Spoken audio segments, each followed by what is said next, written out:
ang kanyang sniper rifle para sumalakay mula sa malayo. Bahagya siyang nagmintis dahil napakabilis ng lumilipad. Ang baluktot na bakal na ilong ay nagpagalit palalo dito. Anong ginagawa nyo? Naglakas loob kayong barilin ako. Anong ginagawa nyo sa pera ko? Galit na ako. Muli itong sumugod na may bilis ng isang palaso. Sa pagkakataong ito, nakatutok ito sa Chief of Police, ngunit bago pa man makarating ang mga kuko nito sa kanya, hinarang na ito ng isang stick. Sa kabutihang palad, dumating si T para sumaklolo. Naguguluhan ang lumilipad. Hindi niya akalain na may makakaharang sa kanyang atake. Agad na pinalo ni T ng stick ang lumilipad. Nadurog ang lumilipad sa dingding. Inutusan ni Detective Po ang pulis na ilayo ang mga bata. Hindi siya nag-atubili. Sumigaw ang nagalit na lumilipad, gustong habulin at bawiin ang kanyang pera, ngunit hindi niya ito binigyan ng pagkakataon. Nagbuga siya ng berdeng usok. Agad na nataranta ang lumilipad at hindi na makalipad ng mataas. Lumalabas na ito ang tunay na epekto ng usok na kinahihiligan ni Pio. Malalasing ka sa usok na ito at masunuring sasabihin kung saan ibinenta ang mga batang dinukot mo. Dam, ang itim na langgam ay hindi lumitaw at kinukulit pa ako ng mga langaw. Agad na naputol ang lumilipad at binali ang kanyang ilong. Mukhang irritable si T, nakakainis na sinabihan ng lumilipad na siya ay isang lumilipad. Balisang sumugod ito sa kanila. Humitit ng malalim si Pio ng kanyang sigarilyo pagkatapos ay nagbuga. Tinutulungan ang lumilipad na lumipad sa ulap nang hindi na kailangang maglakbay papunta sa titsa. Samantala, abala si T sa paggamit ng kanyang stick para itaboy ang mga palaso. Sinamantala ng lumilipad ang kaguluhang ito at tumakas. Isang puno ng sakit na boses mula sa walkie-talkie ang umalingaw-ngaw. Tinamaan si Sam. Inutusan nila siyang magtiis habang pupunta na sila. At sa gayon, ang tatlong miyembro ng grupo ay nabigo muli sa pangangaso ng halimaw. Bumalik tayo sa paaralan ni Sison. Nagpatupad ng lockdown sa paaralan na may bisa sa loob ng 1 linggo. Nagpapatuloy ang paggunita sa mga batang namatay. Si No Surang, ang unang nag-ulat ng paglitaw ng halimaw sa Park Reaper, ay nakatanggap ng Courageous Citizen Award. Galit na galit ako. Samantala, kinailangan ni Bang Sejin na sumailalim sa operasyon dahil ang pagkahulog ay naging sanhi ng trauma sa kanyang ulo. Si Choi ay may maikling bakasyon, ngunit kailangan niyang maging yaya sa kanyang makulit na nakababatang kapatid. Ngayon ay nasa park sila para maglaro. Hindi sinasadyang nabangga ng kanyang kapatid si Sison na papunta para bumili ng maraming ice cream. Kaya umupo silang tatlo at kumain ng ice cream para umiwas sa init. Biglang naalala ni Choi o ang tanong ni Detective Pio noong araw na yon. Nang maglinis, may estudyante bang nawawala? Naalala ni Choi na sinabi niya sa detective na umuwi si Kamison ng maaga. Natatakot siyang maging tsismosa, sinubukan niyang tanungin si Kamison kung may dumalaw sa kanya noong araw na yon, ngunit blanko lang ang sinabi ni Mission na wala. Ngayon lamang nakaramdam ng ginhawa si Choi nang magsawa sa pagkain ng ice cream ang nakababatang kapatid niya, sinundan niya ang ibang mga bata para maglaro ng bola. Napansin ni Choi na sinimula ni Kamison na kagatin ang stick ng ice cream na mukhang hindi mapakali. Biglang sumigaw ang dalawang bata sa harap nila. Lumipad ang kanilang bola. Gumapang ang dalawa sa butas sa bakod para hanapin ito. Agad na tumayo si Sison. Hahanapin ko sila. Dito ka lang. Gumapang si Sison sa butas sa bakod. Sinunggaban niya si Choi Ail at itinapon siya sa kabilang bahagi ng bakod. Ibalik mo siya sa iyong kapatid. Ang batang lalaking kalaro ng kapatid niya ang naiwan. Gaya ng kanyang hindi mapakali na pakiramdam kanina, hindi normal ang batang ito. Bagamat maliit ang kanyang katawan, tila hindi. Siya natatakot sa isang adulto tulad ni Kamison. Ito ang teritoryo ko. Tumango si Kamison. Lumalabas na pareho sila ng uri. Nang manahimik siya, nagsalita muli ang bata. Halos mahuli ko na siya, ngunit dahil sa'yo, na-miss ko siya. Hindi lang iyan, sinira din ng Park Reapers ang lahat kahapon, pero okay lang sa akin. Nakitang nagpapaliwanag ang bata, tahimik na tinanggal ni Kamison ang benda sa kanyang leg. Agad na lumabas ang swarm ng itim na langgam sa napakaraming bilang. Lumaki ang mga mata ng bata. Siguro hindi niya akalain na ang isang taong nagising tulad ni Sison ay magkakaroon ng napakalaking kakayahan. Nagsimulang bumuo ang mga langgam sa isang matibay na itim na baluti para kay Season. Teritoryo. Anong pinagsasabi mo? Nagsimulang mataranta ang bata. Sobrang balisa siya na dinurog niya ang bola sa kanyang kamay. Ang kumpletong hitsura ni Season ay nagbigay sa kanya ng katiyakan na ang taong ito ang sikat na halimaw na kumakain ng kapwa halimaw. Nanumpa siya na gagantihan niya siya sa paglabag sa mga patakaran ng mga celestial na halimaw at kumain ng kapwa halimaw. Kung kukunin ko ang iyong ulo, malapit nang mapisa ang larva. At ako'y magiging isang celestial na halimaw. Nakumpleto ng katawan ng bata ang pagbabago. Lumalabas na siya nga ang masalita na lumilipad kanina. Sumugod siya diretsyo sa ulo ni Season. Ang pag-atake na may ganitong bilis ay nagpabasag ng bahagi ng baluti ni Season. Sa pagsasamantala sa kalamangan, patuloy na sumugod ang lumilipad ng pabalik-balik, gustong wasakin ang kanyang itim na baluti. Tumawa siya ng malakas dahil sa kasiyahan. Tila lubos niyang ikinagagalak at ipinagmamalaki ang kanyang bilis. Hindi mo ako mahuli, di ba? Nakatayo ka lang, di ba? Wala kang magawa. Walang silbi. Maingay masyado. Nawalan ng pasensya si Camison. Hinintay niya ang tamang sandali nang dumaan ang lumilipad sa kanyang mukha at agad siyang sinuntok. Nadurog ito sa lupa. Nang lumingon si Camison, naghihintay na ang magkapatid na Choi. Nahanap mo ba ang bola? Nahanap ko na. Uwi na tayo. Patuloy na pinuri ni Choi Al si Season. Muli niyang naalala ang kamay niya para humingi ng isa pang ice cream. Sobrang cute ng maliit na dumpling na ito. Nahirapan si Season na pigilan ang kanyang sarili sa pagiging cute niya. Nakatanaw si Choi at nakaramdam ng pagkamangha. Hindi niya akalain na ang taong tahimik tulad ni Mison ay marunong ding tumawa. Sa kagubatan malapit sa parke, sinugod ang durog na lumilipad ng isang malaking swarm ng itim na langgam.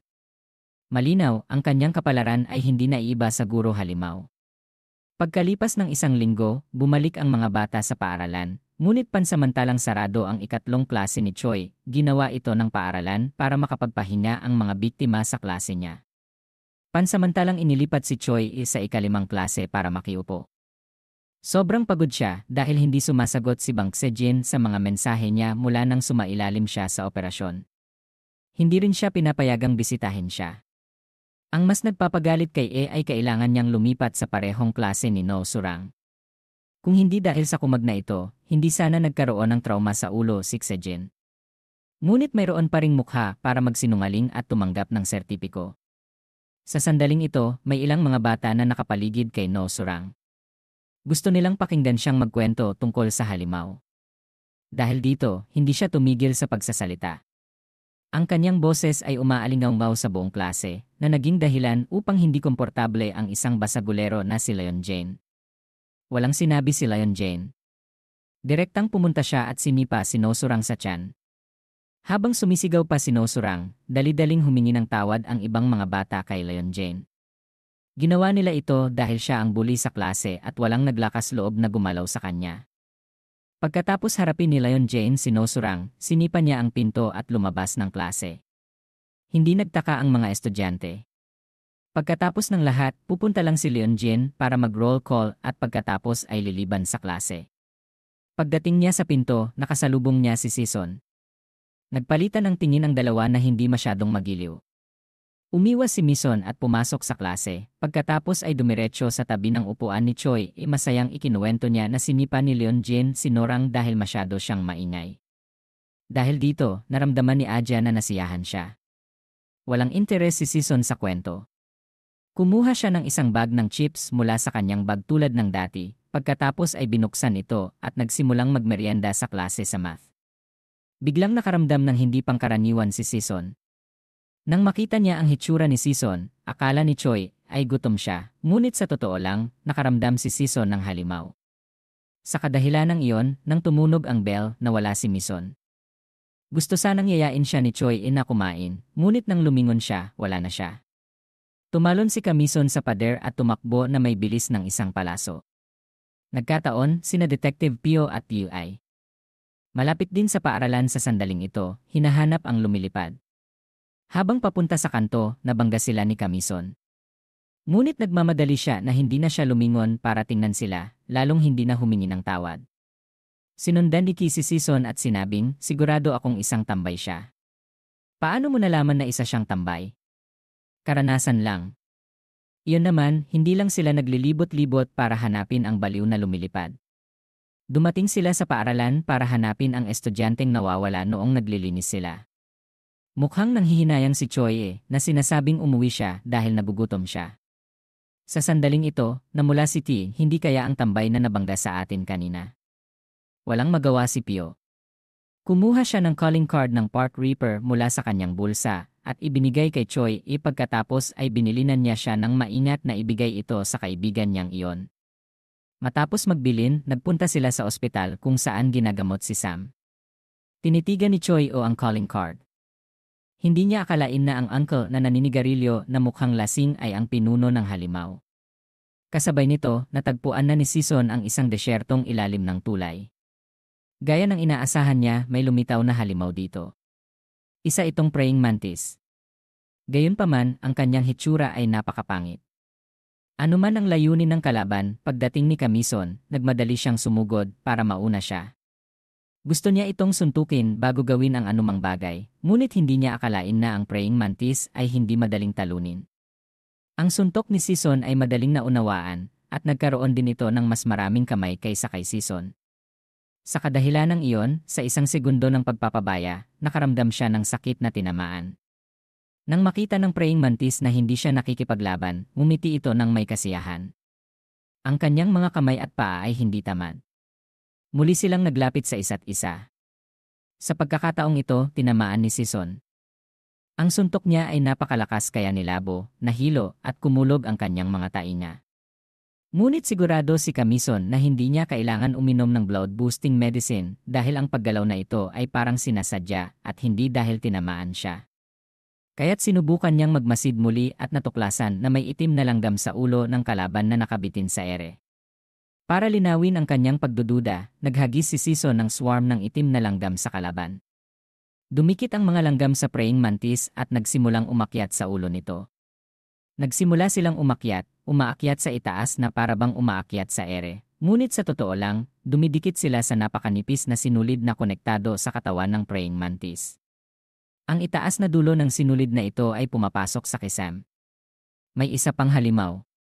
Nang malapit nang mailantad ang kanyang sarili, kusang pinutol ng kakaibang halimaw ang mga sinulid na iyon. Kaagad na lumambot ang katawan ng praying mantis at bumagsak sa lupa. Pumunta si Sison para siya sa atin. Nalaman niya na ang mga sinulid na iyon ay parang puppet control device, ngunit bago pa niya maunawaan, biglang lumingon ang malambot na praying mantis at tumingin diretsyo sa kanya. Pagkatapos nito, ibinuka nito ang kanyang bibig na naglalantad ng isang baril. Alam ni Sison na may mali, ngunit hindi na niya maiwasan. Ang baril na iyon ay hindi ordinaryo. Kaagad na nangyari ang isang napakalaking pagsabog. Tumilapon si Kamison sa likod na may mga pinsala sa buong katawan. Malubharing nasira ang kanyang baluti ng langgam. Mukha siyang nasa gulo. Napakaganda. Isang masayang boses ang narinig. Itim na langgam. Ang dalubhasa sa pangangaso ng kapwa halimaw. Siguro ito ang unang pagkakataon na nadakip ka, ha? Lumaki ang mga mata ni Sison. Sa sandaling ito, alam niya na siya ay nahulog sa bitag ng grupo ng halimaw sa kanyang harapan. Lumapit ang halimaw at tinapakan si Kamison. Tila nagplano sila ng husto para mahuli siya ngayon.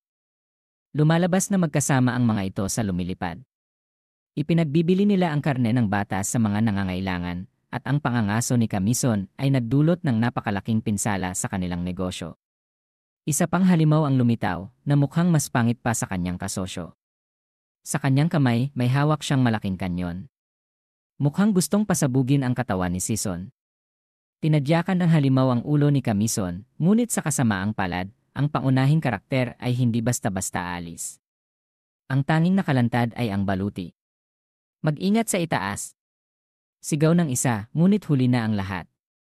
Sumugod si Mison na parang isang palaso.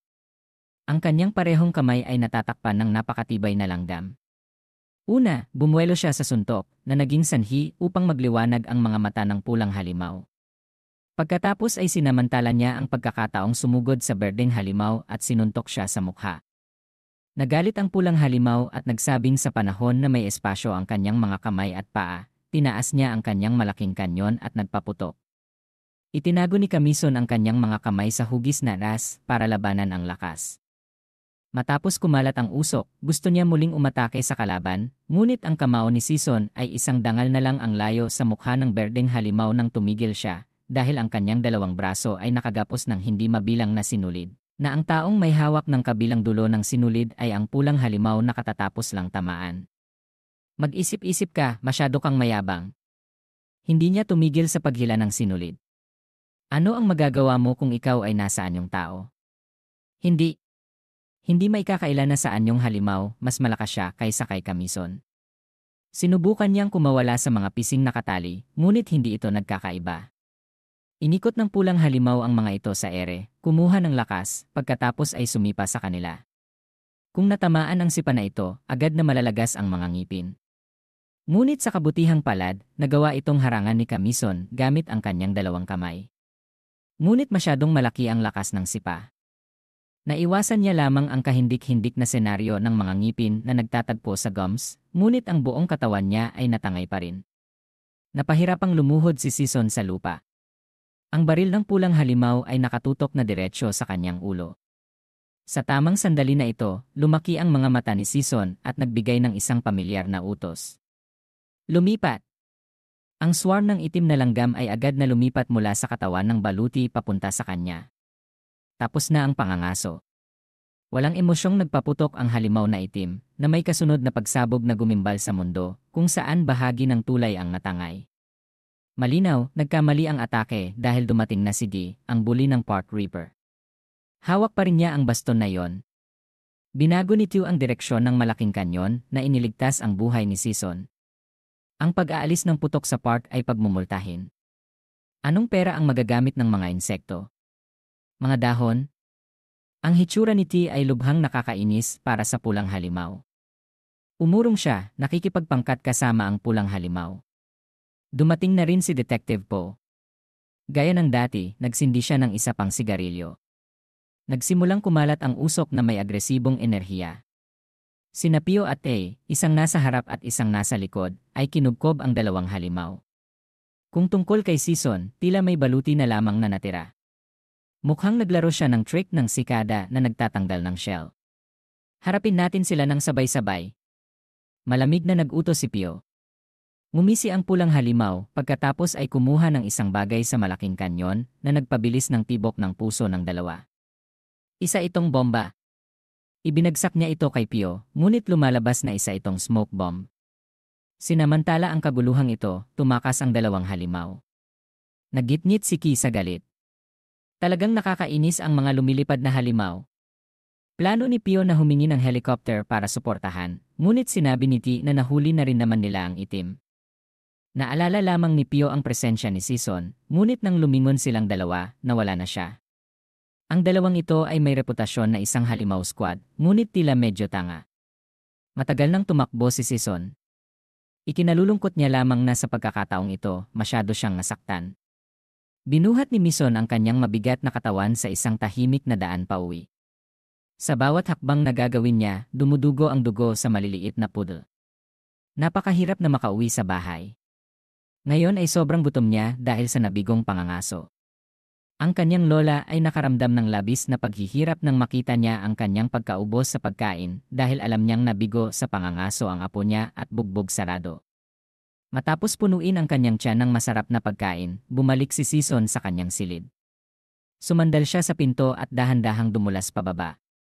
Masakit sa buong katawan ni Kamison. Puno ng magulong pag-iisip ang kanyang ulo.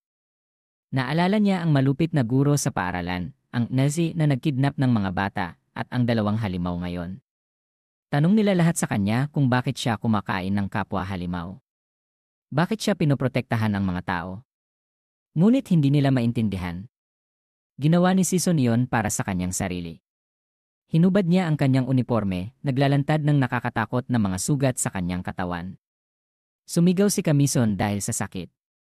Alam niyang kailangan niyang patuloy sa pangangaso, patuloy silang kainin, dahil kung hindi, siya ang kakainin gabi na, sa isang abandonadong bahay sa labas ng lungsod, hirap na hinihila ng isang babaeng blonde ang mga kokoon sa lupa.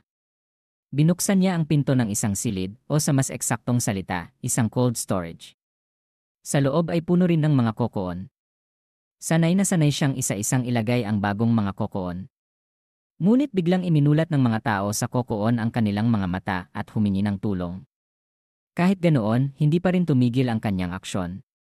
Matapos ayusin ang lahat ng tatlong kokoon, malamig niyang isinara ang pinto ng cold storage.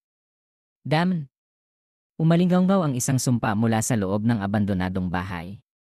Kung nakuha sana nila ang itim na langgam, mapapansin sana sila ng celestial halimaw, ngunit hindi nila inasahan na lilitaw ang Park Reapers doon. Ang taong sumusumpa ay isang matandang lalaki na nakasuot ng brown. Gusto niyang dagdagan ang bilang ng mga tao, ngunit tumutol ang blonde.